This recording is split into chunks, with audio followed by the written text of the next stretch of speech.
Hello everyone, कैसे हैं आप सभी लोग। उम्मीद है कि बहुत बहुत अच्छे होंगे। आप सभी को राधे राधे। मेरा नाम है सुनील बिश्नोई और आज 25 अक्टूबर 2023 से related very very important current affairs हम लोग शेयर कर देते हैं आपके साथ में। दोस्तों, सबसे पहली और इम्पॉर्टेंट बात यह है कि the bad news is time files. भाई, बुरी खबर है, आपके लिए समय जा रहा है। The good news is you are the pilot. अच्छी बात यह है कि भैया आप पायलट हैं।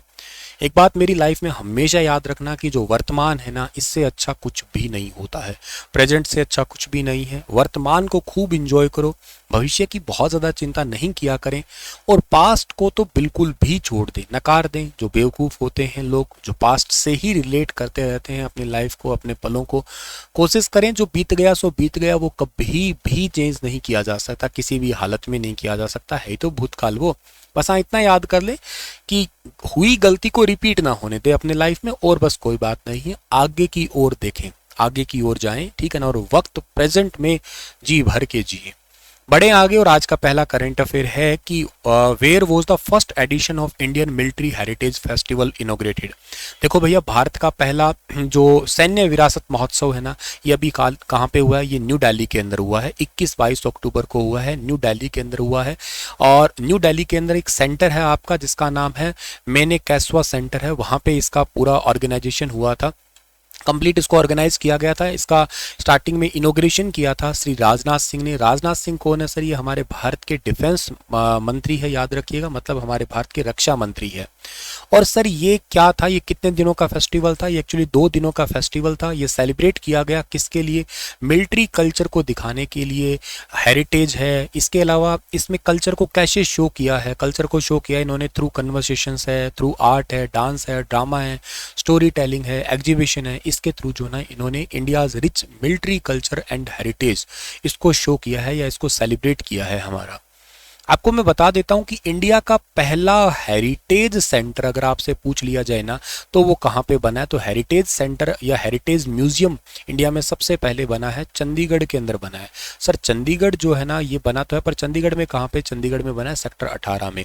सर ये किसके द्वारा? ये एक्चुअली ना इंडियन एयरफोर्स जो है ना, हमारा इंडियन एयरफोर्स है उसका है। जैसे इंडियन एयरफोर्स में जो जो वेपन्स कभी यूज हुए थे उनकी यहाँ पे प्रदर्शनी रहेगी, जैसे मिग 29 एक्सेट्रा। इसका भी इनोग्रेशन किया था राजनाथ सिंह जी के द्वारा ही किया गया था, तो ये पॉइंट भी आप लोग याद कर सकते हैं। अच्छा, ये तो चलो ठीक है, इंडिया का पहला एक आपका यहाँ पे सेंटर बन गया है, इंपॉर्टेंट भी होगा ये वाला। लेकिन अगली बात अगर इंपॉर्टेंट याद की जाए तो ये हमारी इंडियन आर्मी जो है, हमारे भारत में आर्मी के अध्यक्ष कौन है? तो आर्मी के अध्यक्ष का नाम याद कर लेना आप लोग, मनोज मुकुंद नरवाने हैं। मनोज मुकुंद नरवाणे हैं, ठीक है, ये याद रखना आप लोग, नरवाणे हैं। और नरवणे भी कई जगह लिखा होता है। इसके अलावा जो है ना, आप लोग एयरफोर्स के याद कर लेना। एयरफोर्स के हैं विवेक राम चौधरी, वी आर चौधरी। इसके बाद में जो है ना, वी आर चौधरी हैं ये। और इसके बाद में याद करना आप लोग नेवी के कौन है सर? नेवी के हैं आर हरि कुमार, ठीक है ना, आर हरि कुमार। आर हरि कुमार जो है ना, ये नेवी के हैं। अच्छा सर, एक बात बताओ, इन तीनों के ऊपर कौन है? इन तीनों के ऊपर है सीडीएस। सीडीएस का मतलब sir chief of defence staff. क्यों आया था सर ये? हम लोगों ने 26 जुलाई को कारगिल युद्ध जीता था। 26 जुलाई कारगिल जगह है कश्मीर साइड आपके, मतलब ऊपर नॉर्दर्न साइड में। और जो आपका लद्दाख के अंदर लेह और कारगिल, 2 ही तो जिले आते हैं मेन। तो इन 2 मेन जिलों में से कारगिल के जो युद्ध क्षेत्र को जीता था हमने, 26 जुलाई 1999 को जीता था। जीत तो गए थे लेकिन बहुत मुश्किल हुई थी क्योंकि तीनों सेनाओं के बीच में कोऑर्डिनेशन नहीं था। तब से डिमांड उठी कि सीडीएस लाओ, और सीडीएस फाइनली इंडिया में बन के तैयार हुआ। कब? 1 जनवरी 2020 को तैयार हुआ। जब सीडीएस भारत में बना तो भारत के पहले सीडीएस किसे बनाया गया? भारत में पहले सीडीएस बनाया गया बिपिन रावत को। अब बिपिन रावत आपको पता है कि कौन थे? बिपिन रावत 27वें सेना अध्यक्ष थे, 27वें आर्मी हेड थे। 28वें और अब 29वें चल रहे हैं, ठीक है ना, अब 29वें चल रहे हैं। एक्चुअली ये मनोज नरवाणे नहीं है, माफ करना, मनोज नरवाणे 28वें थे, अब मनोज पांडे चल रहे हैं। ये सरनेम अलग है, आगे का नाम से है, मनोज पांडे चल रहे हैं अब आपके 29वें। 28वें थे मनोज नरवणे और 29वें मनोज पांडे जी आ गए हैं अब, ठीक है। अच्छा चलो, ये तो बात हमारे पास में समझ में आई। अब बिपिन रावत जी का हो गया डेथ। कब हुआ वो? 8 दिसंबर को हुआ। 8 दिसंबर 2021 को M17 चोपर तमिलनाडु के जंगलों में क्रैश हो गया। अपनी पत्नी संगीता के समेत चल बसे। 7 जीने मरने की कस्में चुकाई थी उन्होंने। हाँ चलो सर, अब दूसरे सीडीएस है, सितंबर 2022 में बने थे, जिनका नाम है अनिल चौहान। अनिल चौहान, ये भी याद रखना आप। अच्छा सर, आर्मी डे कब मनाते हैं हम लोग? आर्मी डे हम हर साल मनाते हैं 15 जनवरी को। क्यों मनाते हैं? 15 जनवरी 1949 को जनरल एम करियप्पा जो है ना वो आर्मी ज्वाइन किए थे, और 14 जनवरी 1963 को वो आर्मी से रिटायर्ड हुए थे, तो करके एक्स आर्मी डे 14 जनवरी को मनाते हैं। एयरफोर्स डे कब मनाते हैं सर? 8 अक्टूबर को। नेवी डे कब मनाते हैं हम? 4 दिसंबर को मनाते हैं। ठीक है, तो ये भी याद रखना आप लोग। चलिए आगे बढ़ते हैं। तो where was the India's first regional rapid transit system RRTS? ये अभी मैंने आपको लास्ट सेशन के अंदर पढ़ाया था। रीजनल रैपिड ट्रांजिट सिस्टम जो है ना ये अभी आपका गाजियाबाद की यूपी के अंदर स्टार्ट किया गया है। 82 किलोमीटर लंबा है, दिल्ली से गाजियाबाद मेरठ RRTS कॉरिडोर है, जिसके बीच में 25 स्टेशन आने वाले हैं, और ऑन एन एवरेज ये 82 किलोमीटर का सफर जो है वो 55 मिनट के अंदर तय कर दिया जाएगा। तो लगभग मोटे तौर पे 100 किलोमीटर प्रति घंटे की रफ्तार की ये ट्रेन है। आने वाले समय में ऐसी बहुत सारी ट्रेन स्टार्ट होने वाली है, और RRTS जो है ना ये पहली बार इंडिया में लॉन्च किया गया 21 अक्टूबर को गाजियाबाद उत्तर प्रदेश में। RRTS मतलब रीजनल रैपिड ट्रांजिट सिस्टम। थोड़ी दूरी के अंदर जो बहुत हाई स्पीड वाली ट्रेन है ना वो सिस्टम सेटअप कर दिया गया है। Very very important, Delhi, Ghaziabad और मेरठ के लिए। बहुत गजब का सवाल है। The RBI has imposed A penalty. RBI ने अभी रिसेंटली जो है ना आचार संहिता या कोड ऑफ कंडक्ट को ब्रीच करने के लिए, नियमों का उल्लंघन करने के लिए, अभी धोखाधड़ी के लिए एक जुर्माना लगाया है। किसके ऊपर? ICICI बैंक के ऊपर जुर्माना लगाया है RBI ने अभी हाल ही में, कोड ऑफ कंडक्ट का उल्लंघन करने के लिए, और के साथ साथ जो है ना उनके जो नियम है या कहिएगा उनके साथ में जो आपकी फॉलिंग इनकी रिपोर्ट है, झूठी रिपोर्ट पेश करने के लिए 12 करोड़ रुपए का जुर्माना लगाया है bank directors. And bank directors की धोखाधड़ी सामने आई है, इसके अंदर फ्रॉड आए हैं इनके आगे। RBI की स्थापना कब हुई थी? आपको पता होना चाहिए। तो RBI की स्थापना जो है ना वो हुई थी सर 1 अप्रैल को हुई थी। 1 अप्रैल 1935 को RBI की स्थापना हुई थी। RBI का नेशनलाइजेशन कब हुआ था? RBI का नेशनलाइजेशन हुआ था आपका 1 जनवरी को हुआ था, 1 जनवरी 1949 को। नेशनलाइजेशन का मतलब क्या होता है कि जो कंपनी है, इस कंपनी के 51% जो शेयर होते हैं आपके, जो सरकारी कंपनी खरीद लेती है ना जब, तो नेशनलाइजेशन हो जाता है आपका ये। तो प्राइवेट कंपनी की 51% शेयर कर लिया तो नेशनलाइजेशन हो गया इसका आपका। इसके अलावा RBI के पहले गवर्नर कौन थे? ओ स्मिथ थे। RBI के पहले भारतीय गवर्नर कौन थे? CD देशमुख साहब थे। RBI के 25वें गवर्नर कौन है? उनका नाम शक्तिकांत दास है, याद रखना। और शक्तिकांत दास को पूरे दुनिया में best governor of the year का भी अवार्ड मिल गया है। RBI का हेडक्वार्टर कहाँ पे? RBI का हेडक्वार्टर मुंबई में है। मुंबई को भारत की वित्तीय राजधानी कहा जाता है, और मुंबई को जो है ना भारत की फाइनेंस कैपिटल के अलावा RBI को आप बैंकों का बाप भी कहा करते हैं, reserve Bank of India. RBI के अंदर एक गवर्नर होते हैं और 4 डेप्यूटी गवर्नर होते हैं, ध्यान रखना आप लोग। In which year was the decision review system? अच्छा देखो ये क्या होता है, क्रिकेट के अंदर एक प्रणाली होती है जिसको आप लोग DRS मेथड कहते हैं। DRS का मतलब पता क्या होता है? DRS का मतलब ये होता है कि जैसे मान लो क्रिकेट मैं खेल रहा हूँ और मुझे एम्पायर ने कह दिया कि आप हैं आउट, पर मुझे भरोसा नहीं है। अब मैं इस DRS सिस्टम के बाद में चैलेंज कर सकता हूँ एम्पायर को। तो अगर मैं एम्पायर को चैलेंज करूंगा ना, तो जो थर्ड एम्पायर होता है उसके बहुत सारे मल्टीपल कैमराज होते हैं, उस कैमरा के थ्रू वो देख के बता देगा कि भाई हाँ है कि नहीं है, प्रॉपर तरीके से स्क्रीन के ऊपर सब कुछ चलेगा। वो एक तो सीधा किसी ने कहा और एक मुझे भरोसा नहीं है, तो हर जगह तरीके से जो है ना देख के पता लग जाएगा, मुझे भी भरोसा हो जाएगा और हर किसी को भरोसा हो जाएगा कि सही है गलत है। तो 2008 के अंदर ये DRS सिस्टम जो है ना अप्लाई किया गया था, डिसीजन रिव्यू सिस्टम इंट्रोड्यूस किया गया था 2008 के अंदर। चैलेंज एम्पायर डिसीजन को भी आप लोग कहा करते हैं, उन्हीं का फिर फाइनल डिसीजन माना जाएगा।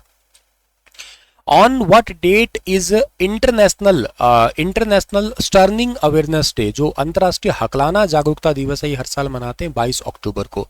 एक्चुअली ये इसलिए मनाया जाता है कि one size does not fit all, not everyone with the stammer will experience life the same way, each individual will have their challenges to overcome each day. तो एक्चुअली इन्हीं को ये थोड़ा मोटिवेट करने के लिए इनको एक्चुअली ना संस्कृत की थेरेपी दी जाती है, गायत्री मंत्र या कुछ और डेली संस्कृत बुलाने से थोड़ी स्पीच थेरेपी वो सुधर जाती है ये।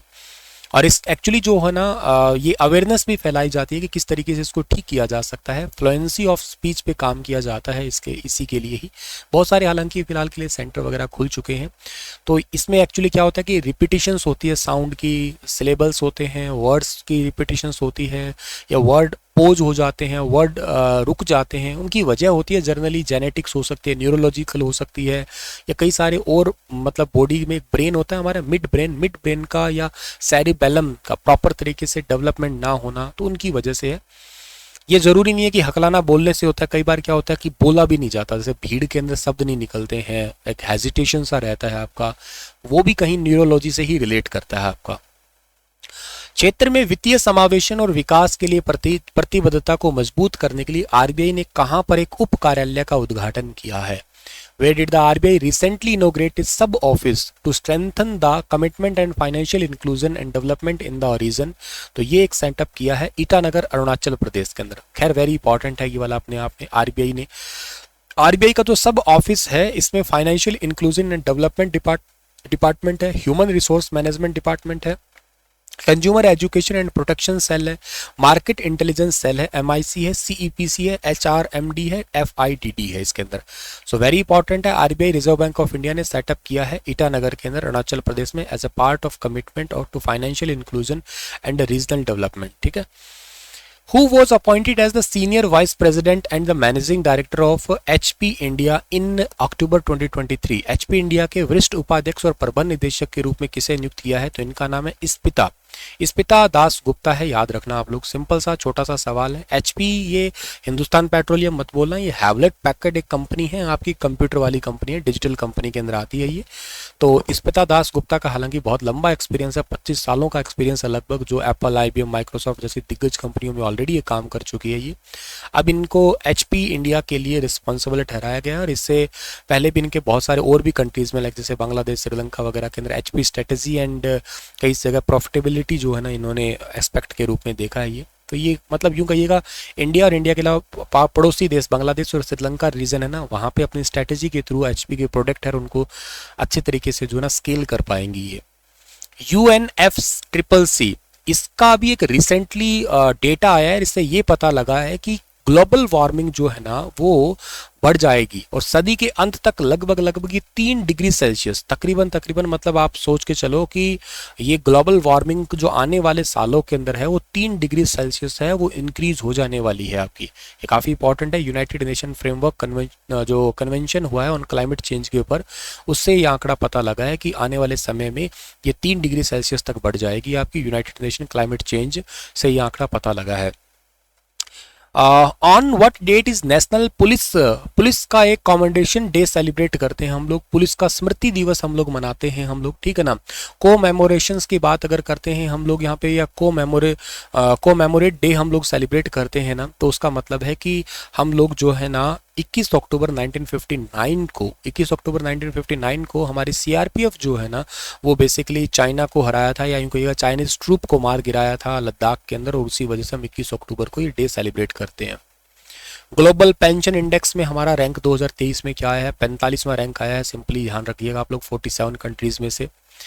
और भारत के विभिन्न राज्यों के युवाओं के बीच संपर्क को बढ़ाने के लिए एक नया कार्यक्रम स्टार्ट किया गया है जिसका नाम है युवा संगम कार्यक्रम स्टार्ट किया है एक भारत श्रेष्ठ भारत योजना के तहत। इससे युवाओं की जो इंटरपर्सनल स्किल्स है, इंटरपर्सनल कनेक्शंस है, इंडिविजुअल यूथ जो है ना उसको डाइवर्स किया जाएगा, मतलब उसको हर जगह से स्केलेबिलिटी मिलेगी और हर जगह से एक युवा को एक दूसरे से कनेक्ट किया जाएगा, जिससे बेनिफिट ये मिलेगा कि एक कॉमन टाइप का बिजनेस या कॉमन टाइप की इंडस्ट्री जो है ना या अच्छे लेवल का बिजनेस है उसको ग्रो अप किया जा सके इंडिया के अंदर via youth. Tropical deep sea जो उष्ण कटिबंधीय गहरे समुद्र में न्यूट्रॉनो टेलीस्कोप है जो खबरों में देखा गया है, अभी ये रिसेंटली किससे रिलेटेड है? चाइना से रिलेटेड है आपका, ठीक है। इसको घोस्ट के नाम से भी जाना है वैसे। किस धूमकेतु को ओरियोनिड उल्कापात भी कहा जाता है? तो ओरियोनिड मेटेओर के नाम से जाना करते हैं, हेलीकॉम्बैक्ट को जाना जाता है, जो काफ़ी इंपॉर्टेंट है आपका, और पहली बार 37 साल पहले ही ये देखा गया था आपका। शूटिंग स्टार के नाम से भी इसको जानते हैं, ब्राइट स्टार भी जो है ना ये है हेली धूमकेतु जिसको कहते हो आप लोग। 2022-23 के लिए विभिन्न बागवानी फसलों के उत्पादन के लिए दूसरे अग्रिम अनुमान के अनुसार पिछले वर्ष से उत्पादन का पैटर्न क्या है? तो पिछले साल के मुकाबले इस बार ये पैटर्न थोड़ा बढ़ा है, इंक्रीज हुआ है हर फसलों में। अनियन के भी देखा जाए तो, पोटैटो के अंदर भी थोड़ा बहुत खैर डिक्रीज है, पर ओवरऑल देखा जाए तो ठीक है ना। और हर फसलों के अंदर थोड़ा थोड़ा कहीं ना कहीं ओवरऑल मतलब चेंजेस देखने को मिला है पिछले साल के मुकाबले, मतलब 1.6% के हिसाब से ऑलमोस्ट इंक्रीज हुआ है ये, ठीक है ना। जो द इंक्रीज अबाउट 1.06 है, पर अगर एग्जैक्ट मिलियन टन्स के हिसाब से निकालते हैं ना तो 1.37 बन जाता है ये, टन्नेज के हिसाब से निकालते हैं। मोटे तौर पे 1-1.5% मतलब इंक्रीज हुआ कहने का मतलब। नाम दापा पक्के और कमलांग किस राज्य या केंद्र शासित प्रदेश का एक बाघ अभ्यारण्य है? तो ये बाघ अभ्यारण्य अरुणाचल प्रदेश का टाइगर रिजर्व सेंटर है आपका। India's eastern most tiger reserve centre है जो अरुणाचल प्रदेश के अंदर पड़ता है आपका। नाम दापा एक रिवर है और वहीं पे ये पड़ता है आपका।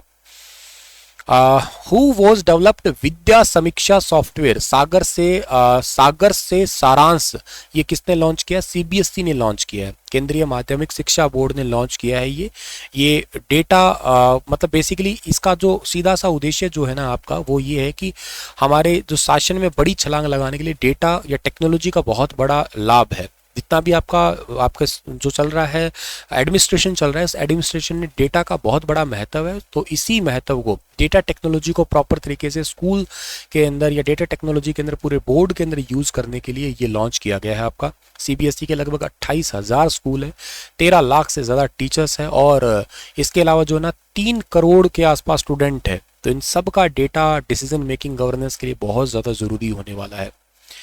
ब्रिटेन में आयोजित कैम्ब्रियन पोर्टल अंतर्राष्ट्रीय सैन्य अभ्यास 2023 में किस देश की सेना ने स्वर्ण पदक जीता है? ये इंडिया ने ही जीता है, इंडियन आर्मी ने जीता है। इंडियन आर्मी का 3x5 Gorkha rifles frontier force ने गोल्ड मेडल जीता है।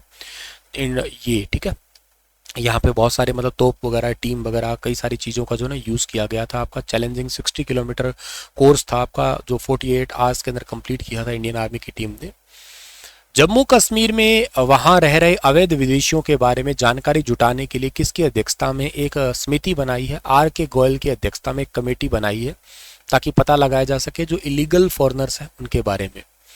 हाल ही में किस राज्य सरकार ने डिजिटल डॉक्टर क्लिनिक योजना स्टार्ट की है? तो ये यूपी ने स्टार्ट की है। डिजिटल डॉक्टर क्लिनिकल स्कीम है ये, जिससे वीडियो कॉल के माध्यम से जो है ना पेशेंट से डॉक्टर बात करेंगे और जो भी उनके लिए इंपॉर्टेंट चीज़ें होगी वो, जैसे संजीवनी योजना पहले हरियाणा में भी आई थी, तो ये हेल्थ केयर को एनहांस करने के लिए ऐसा किया गया है एक्चुअली। वर्ल्ड हेल्थ समिट 2023 है वो इस बार हो रही है बर्लिन, जर्मनी का कैपिटल है बर्लिन, वहां पे हो रही है ये। अक्टूबर 15 to 17 के अंदर जो ना बर्लिन के अंदर हो रही है इस बार ये, ठीक है। चलिए आप मुझे कमेंट में आज बताइएगा कि WHO के बारे में बताइएगा। WHO इसके बारे में जितनी बातें आपको पता है वो बताइए। शुक्रिया, थैंक यू सो मच।